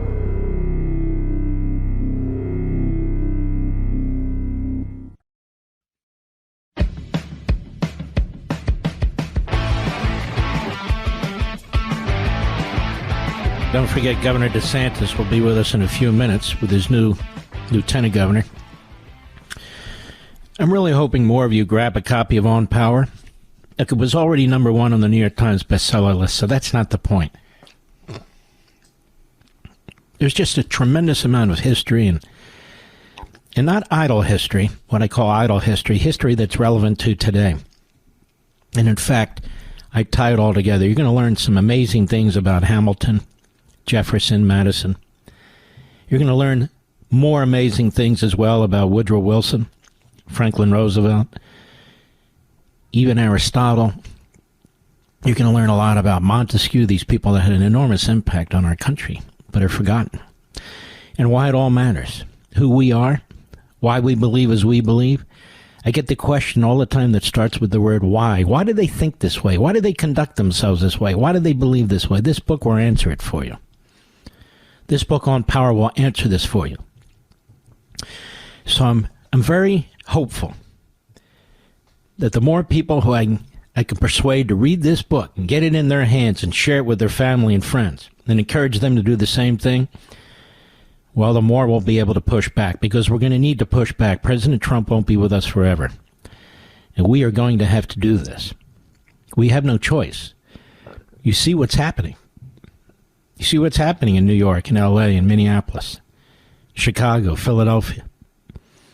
These are not independent incidents. These are incidents that are going to have an impact on all of us. So grab your copy of On Power. It's less than $20 on Amazon.com. It's less than $20 in most places. Barnes & Noble has plenty of books. Walmart, Sam's Club. Even when you go through an airport or a train station, Hudson has the books now as well. And take a read. I think you're going to be extremely pleased with the book. Extremely pleased with the book. And again, it's the least, in terms of pricing, the least priced book that I've ever written. The publisher purposely kept the price down, and the discount. When a book is number 1 or on the New York Times bestseller list 1 to 15, they're heavily discounted because the retailers, whether it's Amazon or Barnes & Noble or whomever, they want to move as many books as they can, and they're going, wait, this book is popular. So they make less amount of money on each book, but they sell more books. That's the opportunity that you want to seize upon. And that's the opportunity that exists right now. You go to Amazon right now, it's 27% off. The book is under $20. It'll be delivered right to your door tomorrow. Or, of course, any of these wonderful retailers, too, they have it as well. But I really want you to give it a shot. I really do. Let's take some calls before we have our great governor of Florida with us. Let's go to Ken, Leeton, Missouri, on XM Satellite. Ken, how are you, my friend? Just fine, Mark. Just fine. Thanks for taking my call. Yes, sir. You were talking about the communist grocery stores in New York City that Mondami's proposing, and you said something about you wondered what they would stock. Do you think he'll stock pork chops? Why do you say that? Oh, because he's Muslim. Yeah, I don't know. Yeah. I don't think they'll be able to stock anything, to be perfectly honest with you. It'll be another failed experiment. But they're not even experiments anymore. We know what's going to happen. All right, my friend, I appreciate your call. Let's go to Cameron, Ozark, Michigan, on the Mark Levin app. Cameron, how are you? Great. Good to talk to you, great one. Thanks for your time. Thank you, sir. Thank you. Yes, sir. I appreciate you're a patriot. I appreciate everything you've done for our country. And I bought my dad the book, and I'm going to read it, too, after he's done. But you're very kind. Maybe just go ahead and buy another one. Thank you. My question to you, sir, is I've heard about another census being done. I'm wondering, is this a real possibility? And what would be the process to that? Well, they can only do one every 10 years because the Constitution says every decade, every 10 years. So where are we, 2025? Yeah, that is a little worrisome, isn't it? I get your point, because 2030 is outside the Trump term. But at least he can get it started and put things in place. I don't know. Maybe he can give it a shot and start it early. Maybe he can do that. We'll see. But if it's done right, and your question is, but how do we know it will be? And I agree with you. I don't. But if it's done right, it'll definitely help the Republicans in the elections that follow, the presidential elections that follow for at least a decade. Doesn't mean you'll win automatically. Doesn't mean we will win automatically. It means that we'll be in a much better position than they are. Think about this just for a second, Cameron. Donald Trump actually won a much bigger electoral college vote than he's given credit for because of the counting over there at the census. He might have won by 5 or 10 more electoral college votes. We might have 5 or 10 or more members of the House of Representatives who are Republican. And so when Texas does this, they're trying to correct what's been going on. And so when California tries to respond, our next guest, the governor of Florida, is saying, okay, you want to do that? We'll take a look at our numbers too. California's not going to be able to do a ton. You know, they have a constitutional issue, but as you well know, the Democrats don't care about the law or the constitutional issues. Tell you what, Cameron, you don't have to buy another book. Let me send you a book, a signed book. Don't hang up. Don't hang up. We'll get your address and send it to you. I like this idea of a son or a daughter purchasing the book for their father or their mother or both. I really do, because I know that people are going to appreciate this as a gift too. Books don't go away. They sit on a shelf after you're done with it, or you can pass it along to somebody else. This book is going to be a fairly quick read, and yet I predict you're going to be dog-earing a lot of the pages, and you're going to be underlying a lot of the sentences. How do I know that? Because I've talked to probably over 100 radio hosts over the course of the last 2 weeks, Mr. Producer, and that's what almost every one of them have told me. I think you'll like it. We'll be right back. We think, scheduled, the governor of Florida and the new lieutenant governor. We'll be right back. Mark Levin, the thunder on the right. Call in now, 877-381-3811. Governor DeSantis will be with us in a moment. They're having a little bit of a phone problem, but we have the new lieutenant governor of Florida, Jay Collins, my lieutenant governor, since Florida's my residence. Jay Collins has quite an impressive background. You're a retired Army Green Beret, Purple Heart recipient. You served 23 years in uniform, 5 additional years as a Green Beret after losing your leg to combat injuries. And when you left the military, you were involved in very important operations to help people who were facing natural disasters and building support programs, helping provide food to them and so forth and so on. And do I understand, and welcome, Mr. Lieutenant Governor, do I understand that during part of the war, Israel fighting the terrorists, that you were involved in trying to get some of your fellow Floridians back to the United States who wanted to come back to the United States? Is that correct? Absolutely, Mark. And first off, thanks for having us on. And I do want to make one clarification. I didn't lose my leg. I know where it is. It's just not with me anymore. Yeah. It's in safekeeping. But yes, I was very blessed. I got to go over to Israel and Jordan and rescue our fellow citizens, American citizens, Floridians, and bring them home. We have a governor who's willing to step forward and do what's absolutely right, and that's keep Americans out of harm's way, and that's exactly what we did. Well, speaking of the governor, Governor DeSantis, I call him America's governor. He is with us right now. Governor DeSantis, welcome. You chose this outstanding man, Jay Collins, to be your lieutenant governor. Why did you do that? Well, Mark, I refer to him as the Chuck Norris of Florida politics, because how many people can get elected to anything who've served like he has 23 years in Green Berets, then decides to serve in elected office, serve 5 years with a prosthetic limb, has an exemplary conservative record. I mean, Mark, you've been following this stuff. You know these guys all run saying they're going to be the most conservative thing since sliced bread. Then they get into office, and how often do they disappoint us? Well, Jay said he was going to be bold. He said he was going to support our agenda, the agenda the people of Florida voted for overwhelmingly for many years now, and he has delivered 100% on those things. He was the one that wrote the legislation a few years ago when we banned China from purchasing land in the state of Florida. He was the one who stood with me when we defeated the amnesty bill and were able to enact strong immigration legislation. So not only do we have Alligator Alcatraz, we have all of our state and local agencies have agreements with ICE, and we're leading in working with the President Trump to increase deportations. And so, he's a guy that I always say, words are nice. I mean, sometimes great speeches can be motivating, and it does matter, but ultimately deeds are the most powerful. And he's really lived by example. He's led by example. And he's somebody that, if called upon to be governor, would obviously get the job done, not just by being strong conservative, but being the type of guy that runs towards fires, whether it's political fires where we got to fight the left, or whether it's these fires from Iranian ballistic missiles in Israel. When I authorize these rescue missions, he's there on the ground saving people's lives. Pretty remarkable.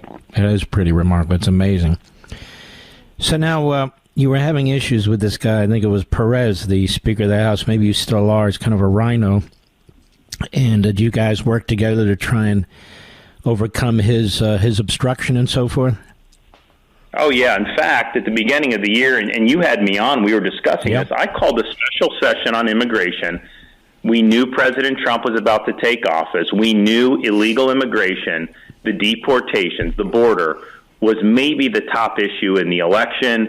And we had one opportunity, really, to finally get this right. And so I called the legislature in, and the Speaker of the House said it was premature, it wasn't urgent, we're not going to, heed the governor's call, all this stuff. Well, there was a lot of backlash from that, from our constituents, because they wanted us working to help President Trump achieve this mass deportation goal. And, when the Speaker of the House has thrown his weight around, a lot of people don't want to buck him. He's got a lot of power.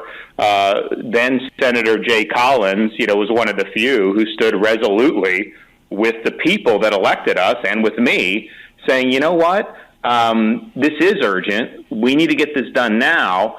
And when the Speaker tried to do an amnesty bill that would have turned Florida into a sanctuary state, he called it for what it was, and he was instrumental in helping stop that legislation. And then finally, we were able to get strong legislation. Well, we're the only state in the country, Mark, that requires all state and local law enforcement agencies to participate with ICE deportation programs. No other state. There's red states. None of them have done what we have done, and we've done a lot more than just that in that legislation. And so, when the rubber meets the road, when things get hot in the kitchen, that's when you really see who's going to stand up and fight for you. And Jay did that as a senator, and I have no doubt he'll continue to do that as lieutenant governor. Governor, let me ask you, and then let me ask the lieutenant governor.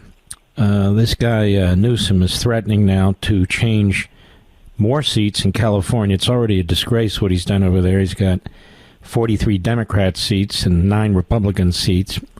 The Democrats heavily outweigh the Republicans beyond their numbers.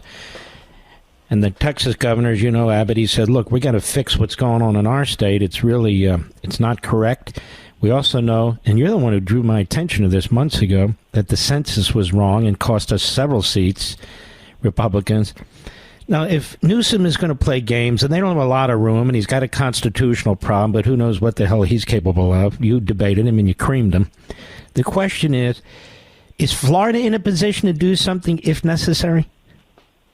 Well, I think we're actually in a position where we're going to have to, regardless of what Newsom does. And here's why. One, we are appealing to the Trump administration to award us at least one seat from the previous census. They would obviously have to take one away from another state. I think Texas could get one too. And that's based off the Biden administration's own admission a couple years ago that Florida was undercounted and some of the blue states were overcounted. So if they did that, we obviously would be forced to draw a new map. The legislature would be forced to draw a new map because we have 28 seats now. Presumably we'd have 29 or 30. So we are trying to do that. And I think that would be something that would be very much appropriate. It would obviously be good for the states that have gained population like Florida. But if that doesn't happen, our primaries aren't for a year from now. And so we can do this in the spring. But we have 2 reasons why I think we're going to have the legislature redraw the map. One is there's still some racial gerrymandering in Florida's map. Now, I vetoed the legislature's map because they had a brutal racial mander district, and I said I'm not going to sign that. They said that if you take it away, somehow it would violate the Florida Constitution. Florida Supreme Court ruled for us like a couple weeks ago, so that issue is put to bed. But I think the court's decision is like, hey, some of the other stuff in this map may need to be addressed as well. So I think just that alone makes us have to do it. But then 2, we have had an explosion of population since 2020, Mark. So our districts are malapportioned. And we'll have some districts where there's like 100 or 200,000 more votes than in some of these other districts, and it's all driven by population growth. So I think Florida is not fairly represented even within our own map. So regardless of what Newsom does, we're going to be working with the legislature to be able to do that so that it's more reflective of the Florida in 2025, 2026 than the Florida of 2020, which, I mean, we've never seen a state kind of grow the way Florida has done over these last 4 or 5 years in terms of income migrating here, in terms of net migration. I mean, it has been historic, and the result of that is I think our map is out of date. You know, Lieutenant Governor Collins, you may actually have a bigger influx in the next 12 to 24 months with this Mondami running in New York City. And I think people have had about enough of this stuff, this Marxist Islamist stuff. And so the population could increase even more in a state like Florida. It's very attractive. It's attractive to me. You agree with this, that you're likely going to have to do some redistricting in order to basically ensure that your people have proper representation? Unequivocally, Mark. I think we absolutely have to step up and do this. And you heard the governor hit those points.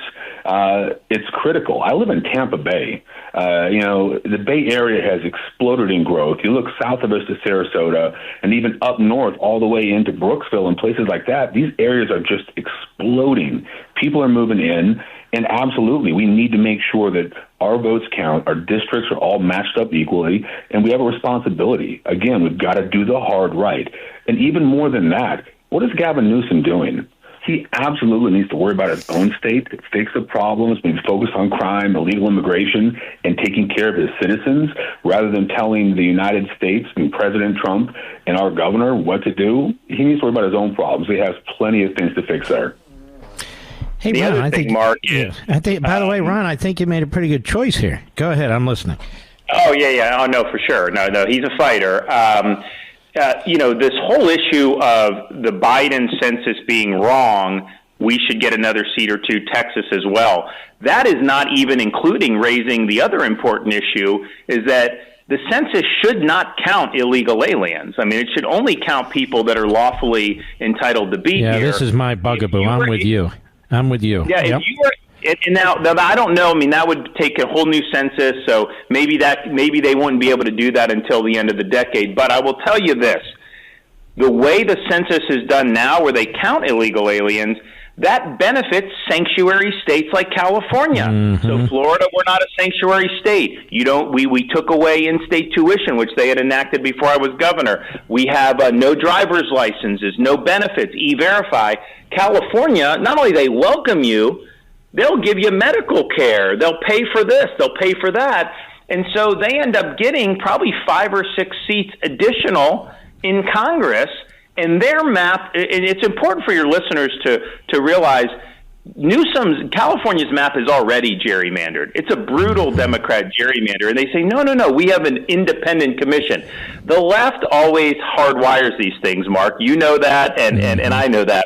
So this commission has liberal Democrats on it, very liberal Republicans from like Berkeley, and then very liberal independents. And so they're going to draw a map to benefit liberal candidates. And so that's what happened. So even the California map right now is unfair to Republicans. And what Newsom is trying to do is really contort it into something that would just be unrecognizable. But ultimately, New York, Illinois, California, they have sanctuary policies. And the way the census has been done allows them to basically benefit from attracting more illegal aliens. It should just be just the opposite. It is crazy. I mean, there's no way the framers thought, you know what? If we have a party that opens the border and brings in all these foreigners, we're going to make sure they have more congressional seats and a better shot of winning the presidency through the Electoral College. That's insane. And yet that's exactly what the Democrats are doing. One last question, guys. The property tax in Florida. Can we take a short break? Do you have a few more minutes, and then we'll jump into that, too? Absolutely. All right. Great.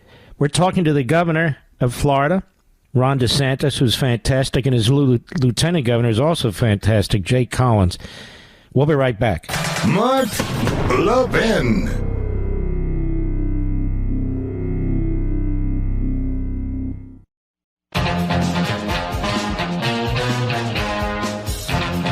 You know, we're in every city in Florida except Miami, because they got one talk station. Maybe it's gone by now, but it's not owned by my company. That is the company I work for, Westwood One, and they're very parochial about who they put on. I'm not complaining. I'm just saying that we're all over the state of Florida, and that's a good thing. The governor and lieutenant governor of Florida, Governor DeSantis, you've been concerned about these rising property taxes, and you want to get rid of them. So where does that stand right now, which is actually quite remarkable? So we have something in Florida called a homestead exemption. So your primary residence, you can designate as homestead, and they can tax you on it, but they're limited in the increase to basically 3% a year. What we propose is a homesteaded property should simply not be subject to tax at all. And the reason why we want to do that is because you don't truly own your home if you have to continually pay rent to the government. It's also the case that the state doesn't take revenue from property taxes. That's all local governments that do that.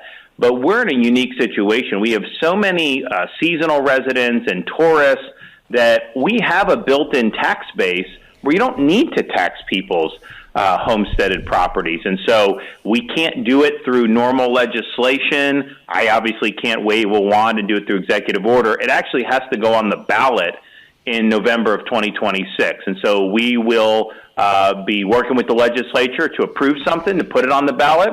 And so when you guys, if you're in Florida, you go to vote in 2026, you will be able to vote yes on a proposal to make your personal residence not subject to property tax. And I think that would be, you talk about the free state of Florida, no income tax and no property, you are going to be living large. And you're going to get 10 more congressional seats by the time that's over. Lieutenant Governor Collins, what do you think of the prospects of this? Well, I think it's a great idea. First off, the American dream has always been to own your home, build your castle, and keep passing that freedom and those opportunities on to your kids. That's what we fought to protect. That's what makes America so amazing, one of many things.